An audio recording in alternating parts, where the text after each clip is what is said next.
Chapter 1. School in England.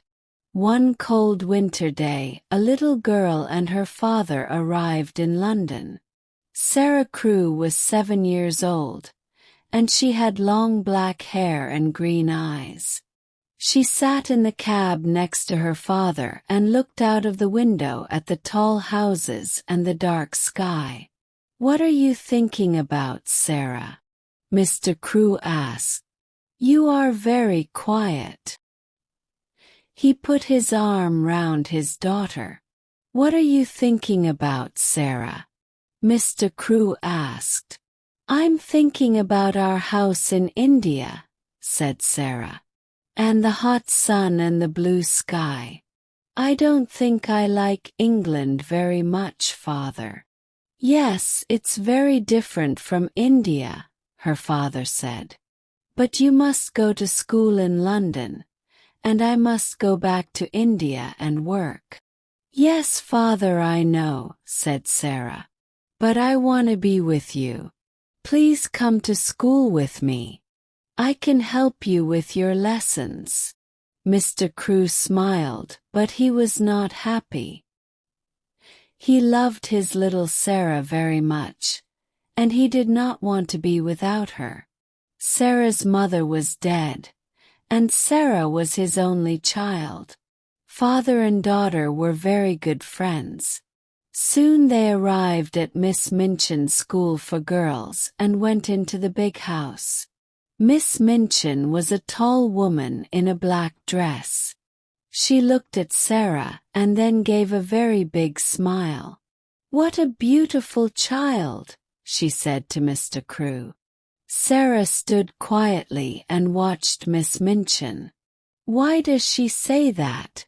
she thought. "I am not beautiful, so why does she say it?" Sarah was not beautiful, but her father was rich.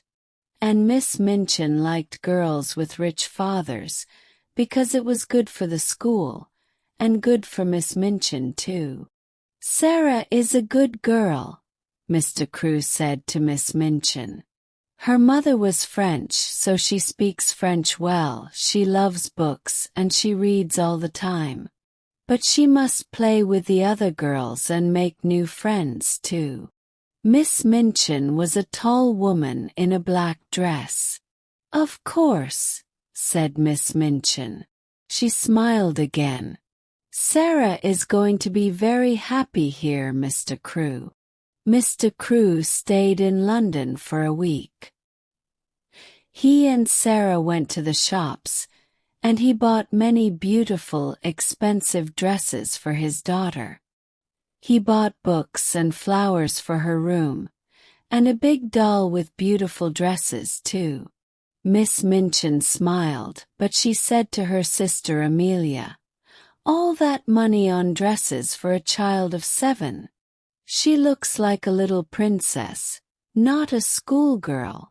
Mr. Crewe bought many expensive dresses for his daughter.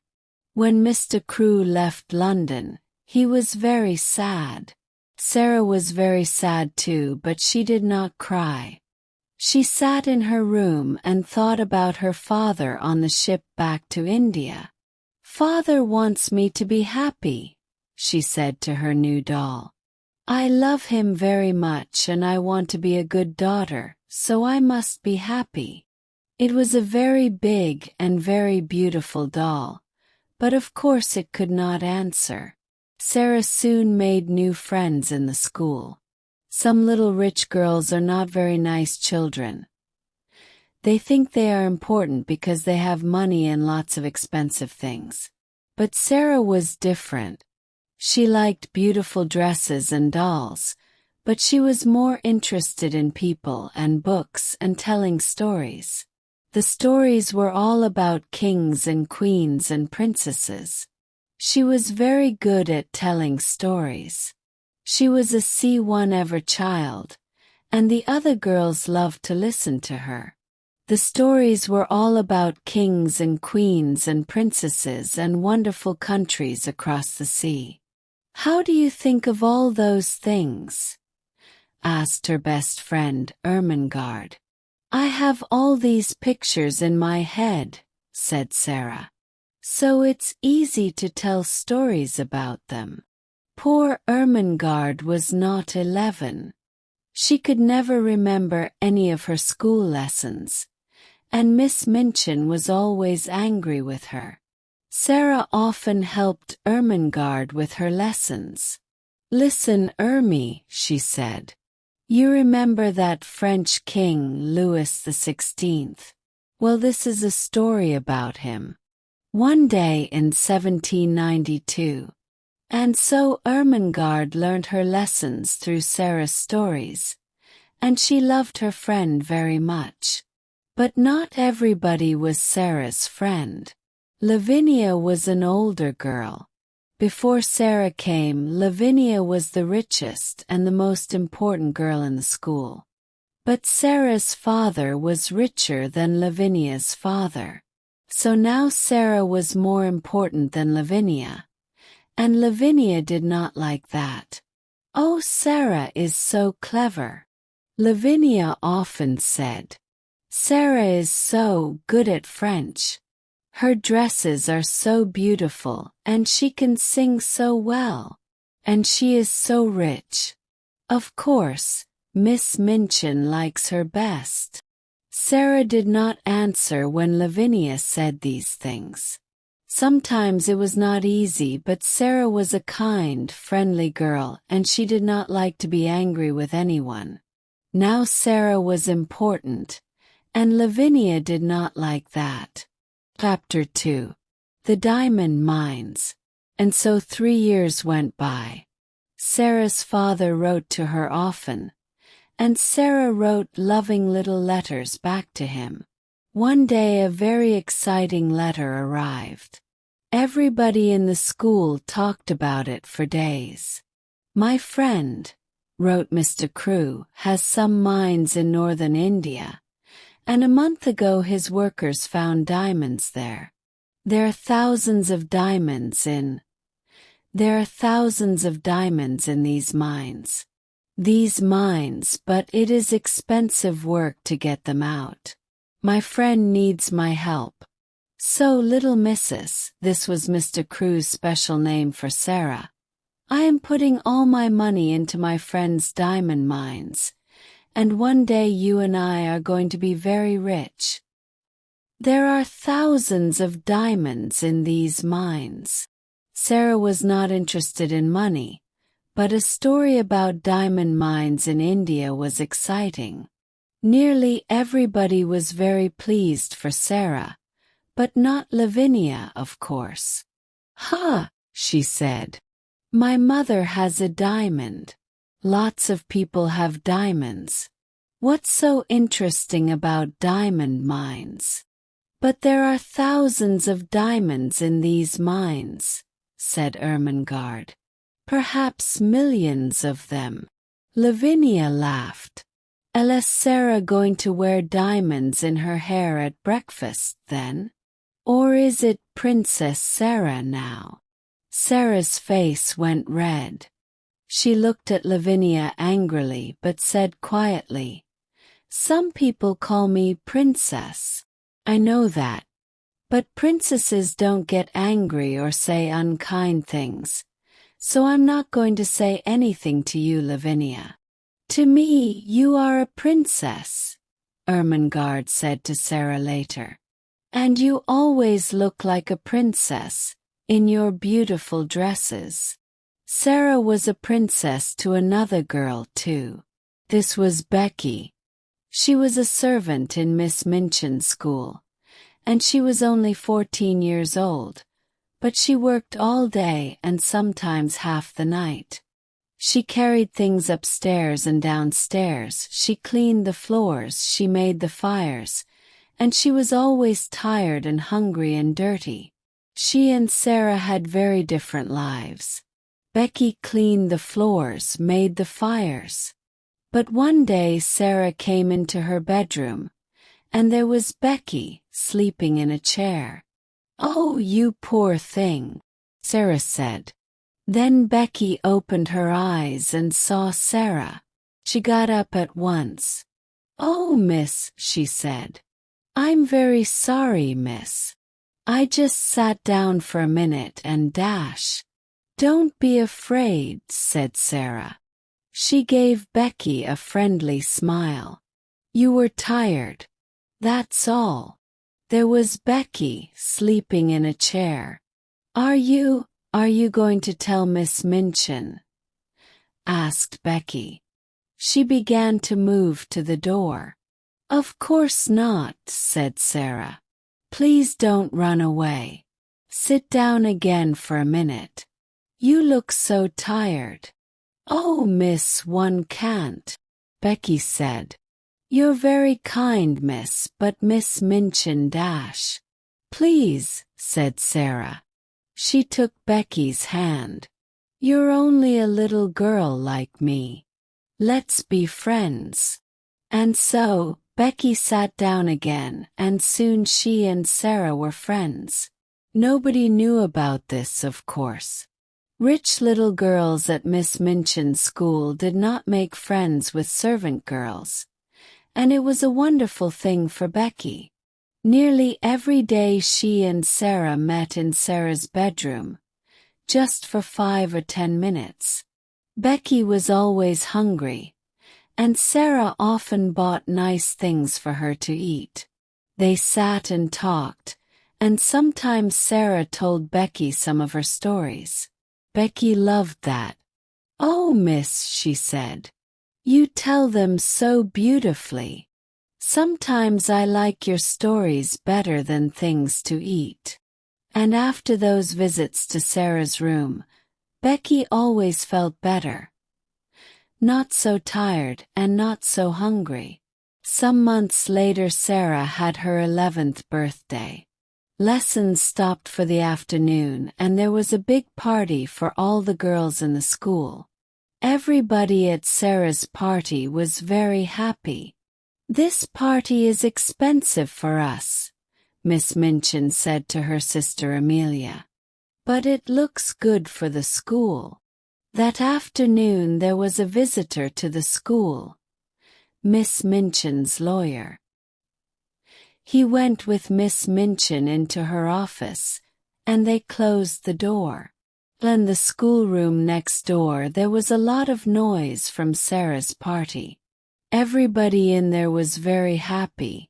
But in the office Miss Minchin was not happy. She looked at the lawyer angrily. "What are you saying? Mr. Crewe has no money.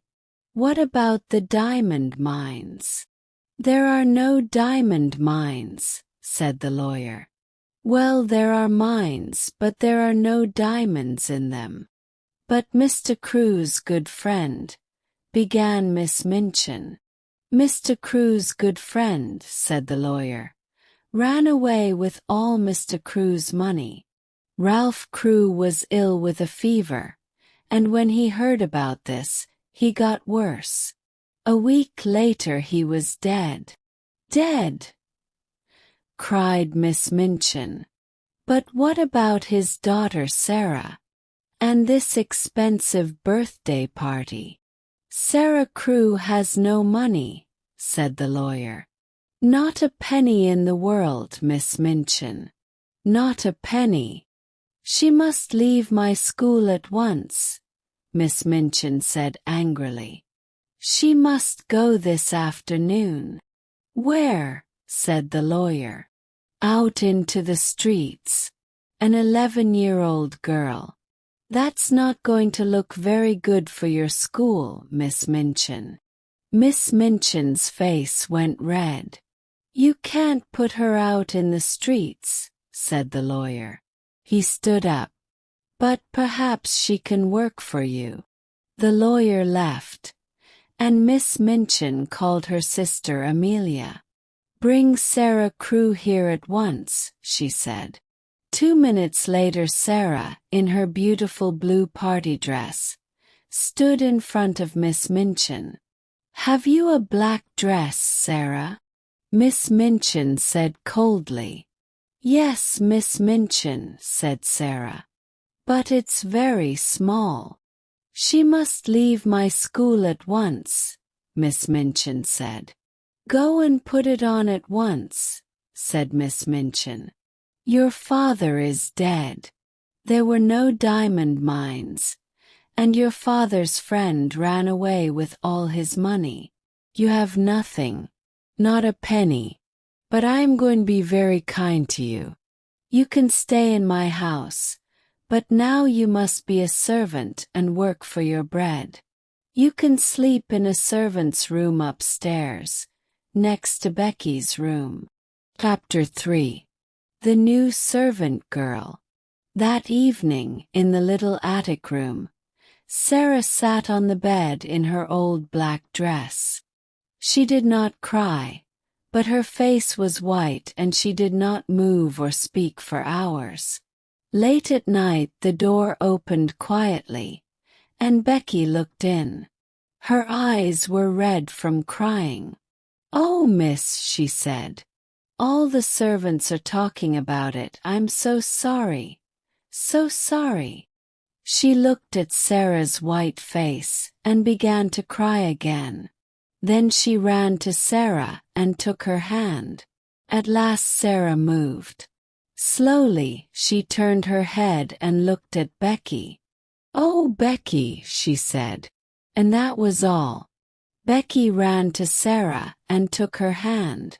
That first night in the attic was very long. Sarah did not sleep. "Father is dead," she whispered again and again. "Father is dead. I'm never going to see him again." The next morning Sarah's new life began. She learned to clean floors and to make fires. She ran upstairs and downstairs, and she worked in the kitchen. "Run down to the shops and get me some apples." The cook was a big woman with a red, angry face. "So," she said, "the little rich girl with the diamond mines is now a servant, eh?" She looked at Sarah. "Now I'm making apple pies this morning. Run down to the shops and get me some apples. And be quick." So Sarah ran to the shops and carried a big bag of apples back to the house. Then she cleaned the kitchen floor and carried hot water up to all the bedrooms. She worked every day, from early in the morning to late at night. She helped in the school too. "You speak French well," Miss Minchin said to her coldly. "So you can teach French to the younger children. But you're only a servant. Don't forget that." The first months of Sarah's new life were very hard. She was always tired and hungry, but she never cried. At night, in her little attic, she thought about her father, dead in India all those miles away. "I must be brave," she said. "Father always wanted me to be brave. And I have a bed to sleep in and something to eat every day. Lots of people don't have that." At first Sarah's only friend was Becky. Every day Becky came into Sarah's room. They did not talk much, but it helped Sarah a lot to see Becky's friendly, smiling face. The girls in the school were sorry for Sarah, but Sarah was a servant now, and they could not be friendly with a servant. Lavinia, of course, was pleased. "One never liked Sarah Crewe," she told her friends. And one was right about the diamonds. There weren't any. Ermengarde was very unhappy. When she saw Sarah in the school, Sarah walked past her and did not speak. Poor Ermengarde loved Sarah and wanted to be friendly, but she was not clever, and she did not understand. "What are you doing here?" said Sarah. One morning very early, she got quietly out of bed, went upstairs to the attics, and opened Sarah's door. "Ermengarde," Sarah said, "what are you doing here?"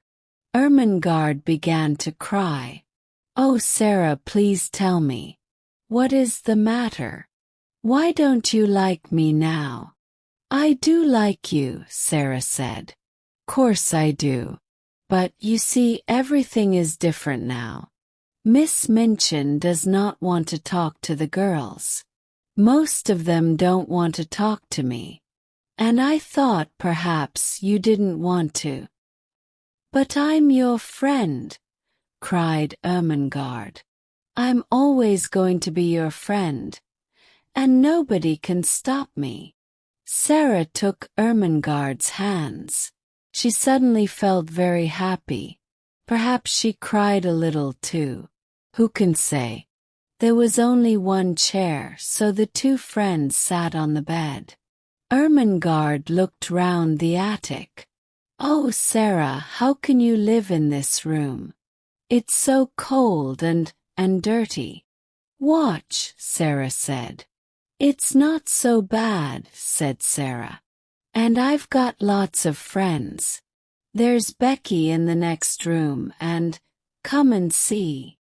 She moved the table under the window, and then she and Ermengarde stood on it and looked out of the window, over the roofs of the houses. In her pocket Sarah had some small pieces of bread. She put her hand out of the window, with the bread on it.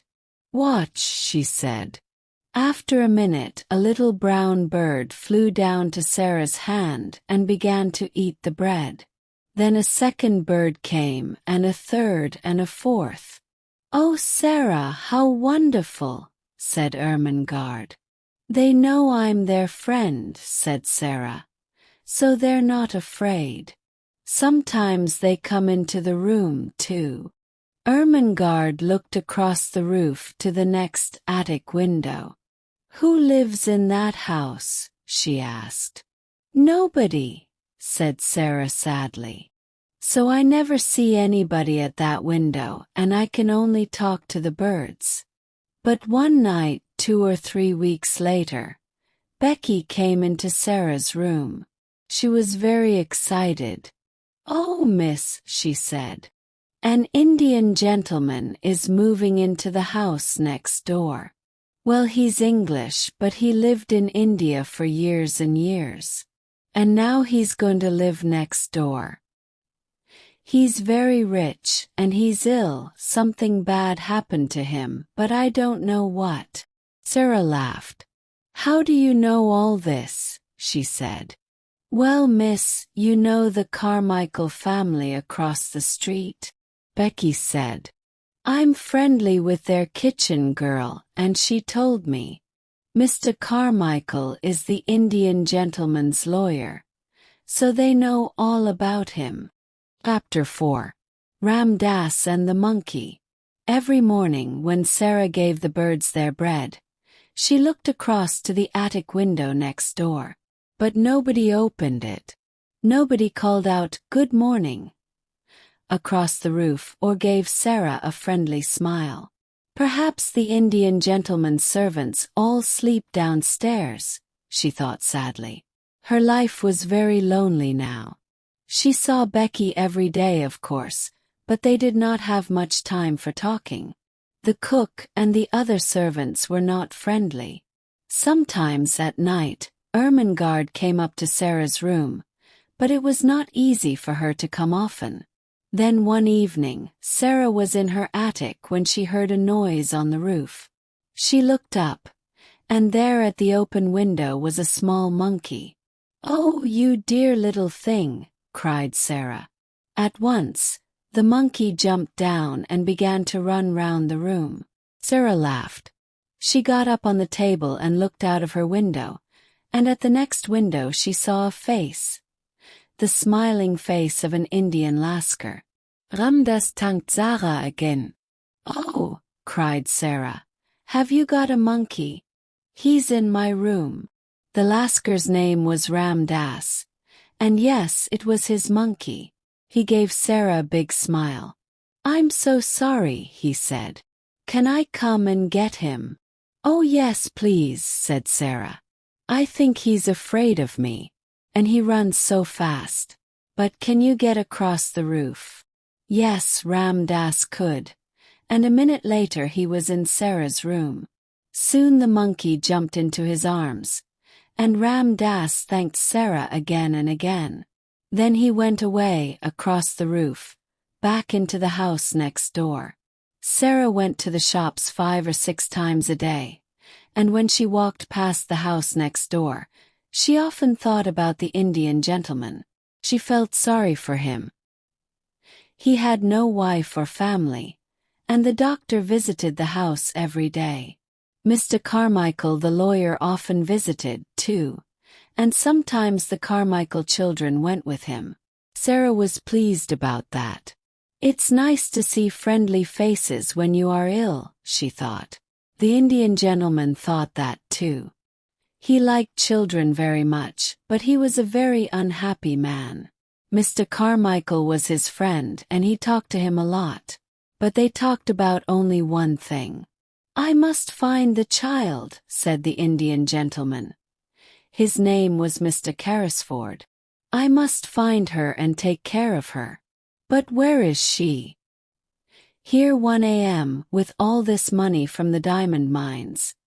And half of it is Ralph Crewe's money.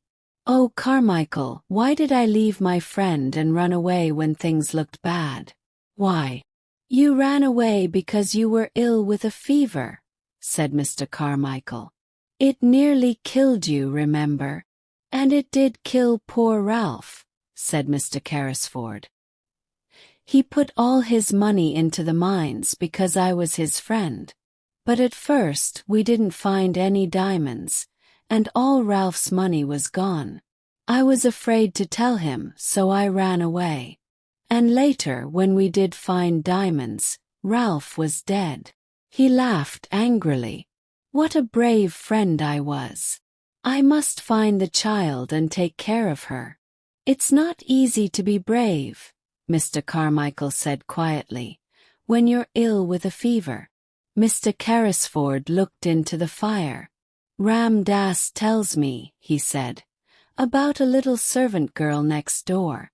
The monkey ran away, and Ram Dass went across the roof to get him back from her room. The poor child sleeps in a cold, dirty attic, and works about 16 hours a day. Is Ralph's daughter living like that? One can't stop thinking about it. "We're going to find her one day," said Mr. Carmichael. "But how?" said Mr. Carrisford. He put his head in his hands. "One never saw her. I don't know her name. Ralph always called her his little missus. We talked all the time about the mines. He never told me the name of her shoe one. Her mother was French, so did he take her to a school in France? Or was it in England?" "Well, we know there was a child at a school in Paris," said Mr. Carmichael, "with the name of Carew or Crewe. Her father died suddenly, and a Russian family took her away with them, because she was a friend of their daughter. Perhaps this girl is Ralph Crewe's child. Next week I'm going to Moscow to look for her." "I want to go with you, but I'm not well," said Mr. Carrisford. "One must find her, Carmichael, one must. Every night in my dreams I see Ralph Crewe's face and he says, 'Tom, Tom, where's my little missus?' And I have no answer for him." Mr. Carrisford took his friend's hand. "Help me to find her. Help me." Winter came with its short, dark days, and the attic rooms were very cold. There were no fires for servant girls, and often Sarah and Becky could not sleep because of the cold. Sarah was taller now, and her old black dress was very short. Her shoes were old, and she had no warm coat for the winter weather. She was thin too.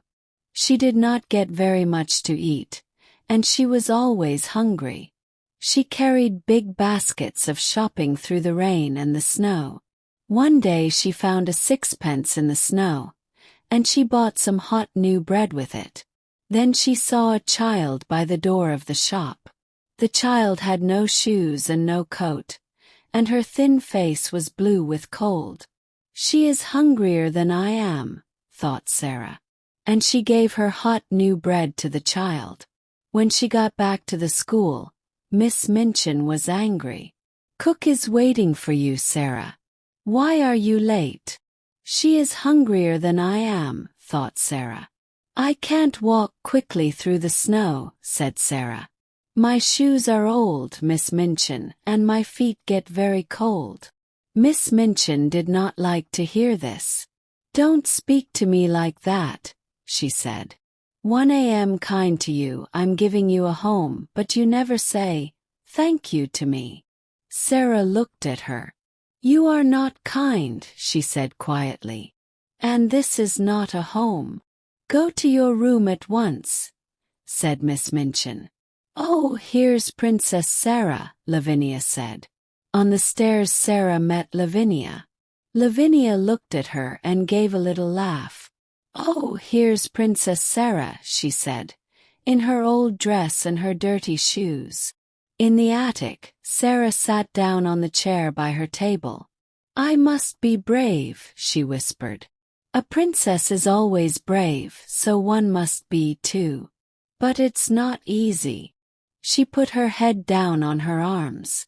"Oh, Father, do you remember your little missus? Can you see me now?" And in the house next door Mr. Carrisford sat by a warm fire. Moscow is a long way from London, and he could only wait, but he thought about Ralph Crew's child every day. He thought about other children too. "Ram Das," he said. "How is that poor little servant girl next door? Can we do something for her?" "I see her in the street every day," said Ram Das. "In the rain, in the snow. She looks thin and hungry. But we can help her. I can easily get in through her attic window. Listen." And he talked for some minutes. Mr. Carrisford smiled. "Yes," he said to Ram Das. "Yes, I like it. Let's do it." Chapter 5. The Magic. One night, a week later, Ermengarde got quietly out of bed and went upstairs to the attic. Sarah was not there, so Ermengarde sat on the bed and waited. At 10 o'clock Sarah came slowly up the stairs and into the room. Ermengarde looked at her. "Oh, Sarah," she cried. "Are you ill?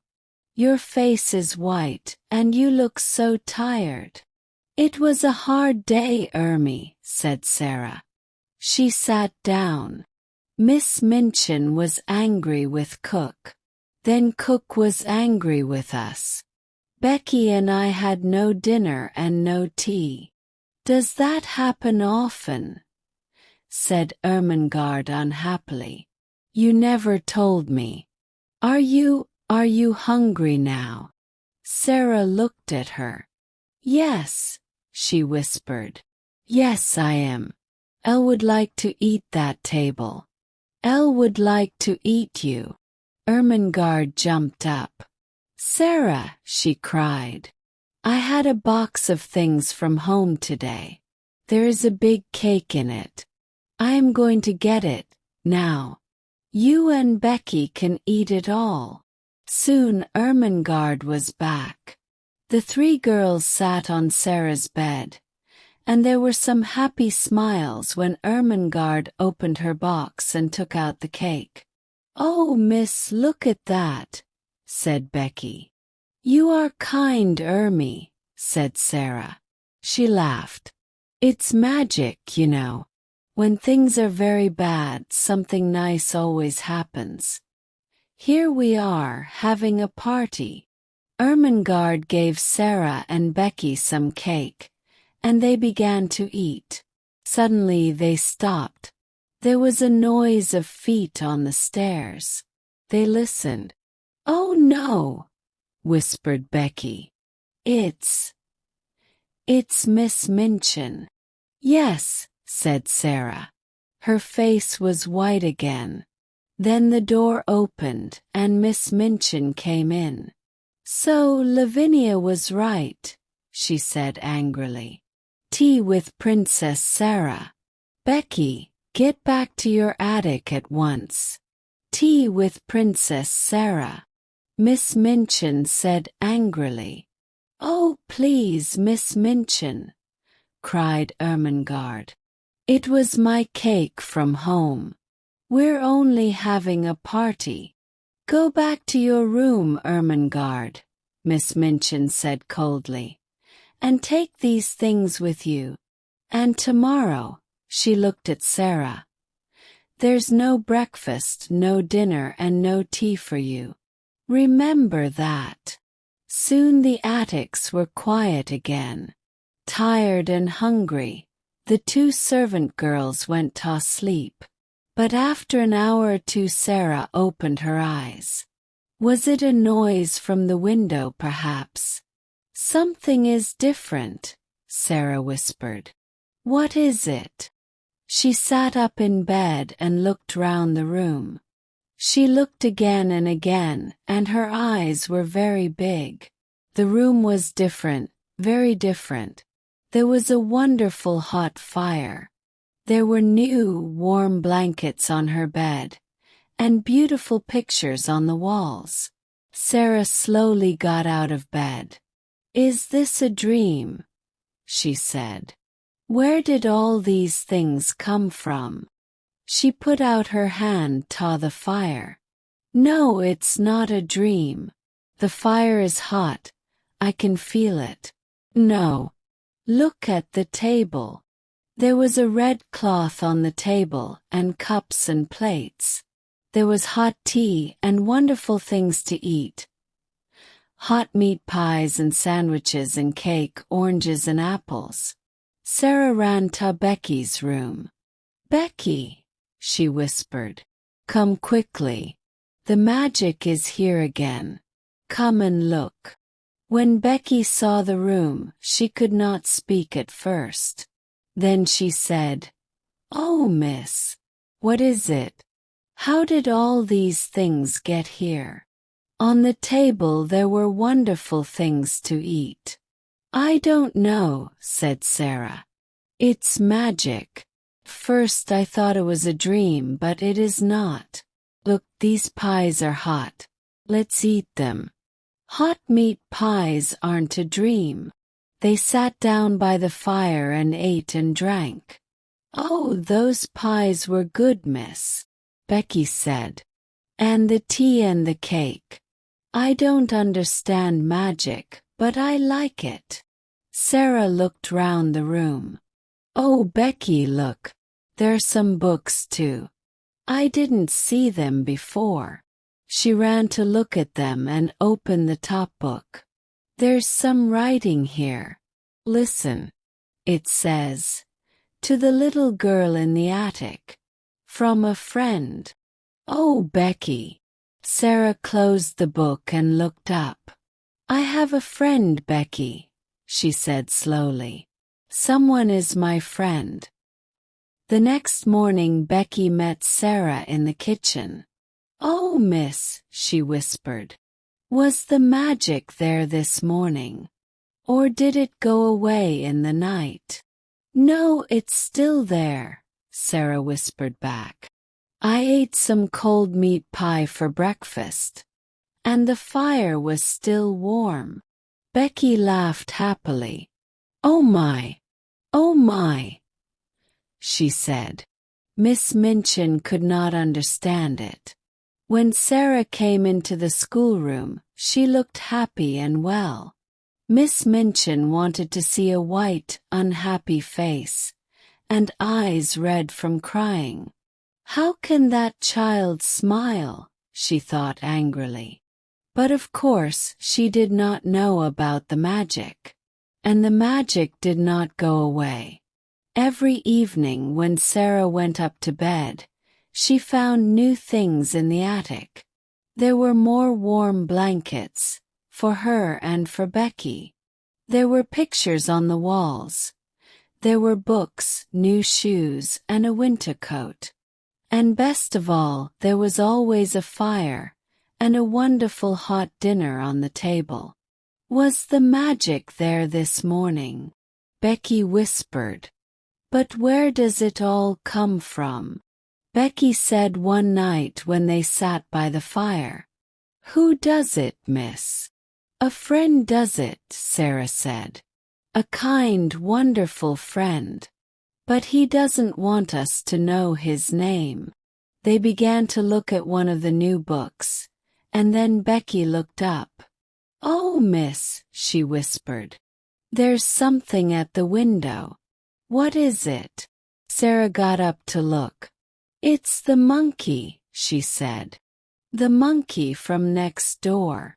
She opened the window, and the monkey jumped down into her arms. "Oh, you poor little thing," Sarah said. "You're so cold." Becky was very interested. "I never saw a monkey before," she said. "He's not very beautiful, miss." "What are you going to do with him?" "It's very late now," said Sarah. "He can stay in my room tonight, and I can take him home in the morning." "Oh, you poor little thing," Sarah said. Chapter 6. Lost and Found. The next morning, the first visitor to the house next door was Mr. Carmichael, back from Russia. But when he came into the house, his face was sad. Mr. Carrisford knew the answer at once. "You didn't find her," he said. "I found her," Mr. Carmichael said. "But it was the wrong girl. Her name is Emily Carew, and she's much younger than Ralph Crew's daughter. I'm very sorry." "We must begin again," said Mr. Carrisford unhappily. "But where? It's 2 years now." 2 years. "Well, she isn't at a school in Paris." "We know that," Mr. Carmichael said. "Let's look at schools in England now." "Yes," said Mr. Carrisford. "Yes, we can begin in London. There's a school next door, Carmichael."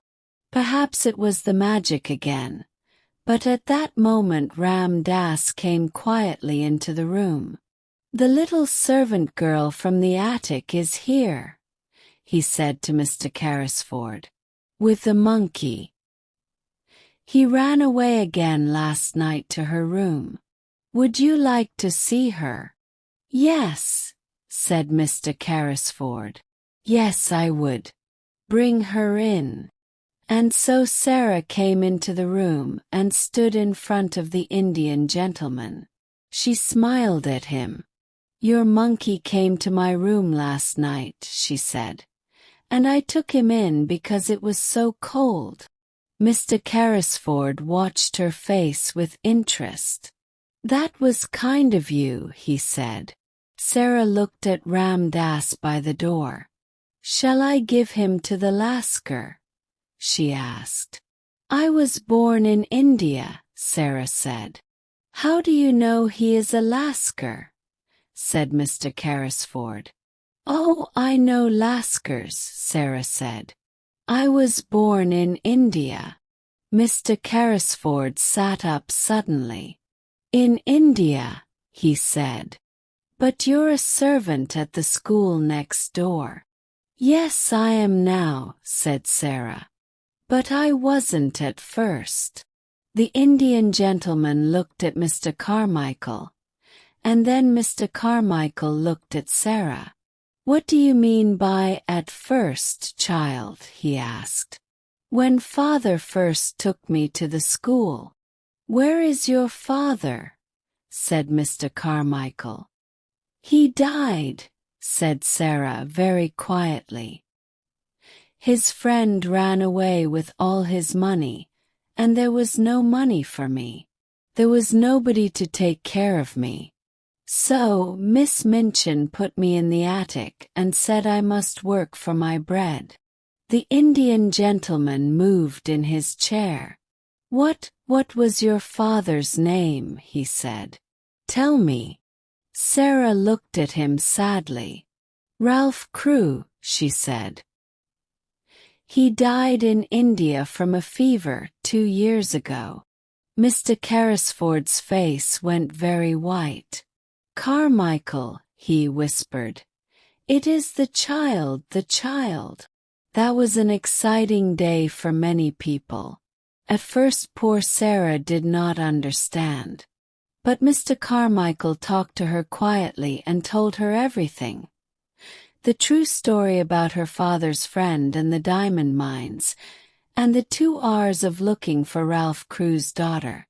"And all the time I was in the house next door." "And all the time," she said later to Mr. Carrisford when they sat by his fire, "I was in the house next door." Tom Carrisford took her hand. "Yes," he said. "And you're never going back there. Your home is with me now. I'm going to take care of Ralph's little missus." Sarah laughed happily. "And you were the friend, too. All those beautiful things in my attic came from you. You and Ram Dass. Becky and I thought it was magic." The Indian gentleman smiled at her. "We were sorry for you," he said. "Ram Dass can move very quietly, and he carried the things across the roof when you were out. I couldn't find Ralph's daughter, but I wanted to help somebody. And then Ram Dass told me about this sad, lonely little servant girl in the attic next door. And so the story ended happily for everybody. But not for Miss Minchin. Sarah was very rich now, and Miss Minchin wanted her to come back to the school. She came to see Mr. Carrisford, but he said some very angry things to her, and she went away with a red face. Becky came to live in Mr. Carrisford's house too. She was Sarah's servant, and she was very happy. She had a warm room, nice dresses, and good things to eat every day. And she loved Sarah very much.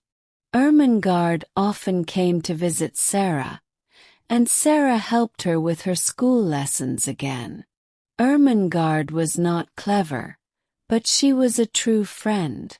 On that first day in the Indian gentleman's house, Sarah wrote a letter to her, and Ermengarde carried the letter into the schoolroom. "There were diamond mines," she told Lavinia and the other girls. There were. There were millions and millions of diamonds in the mines, and half of them are Sarah's. And they were her diamonds all the time when he was cold and hungry in the attic. And she was a princess then, and she's a princess now. The end.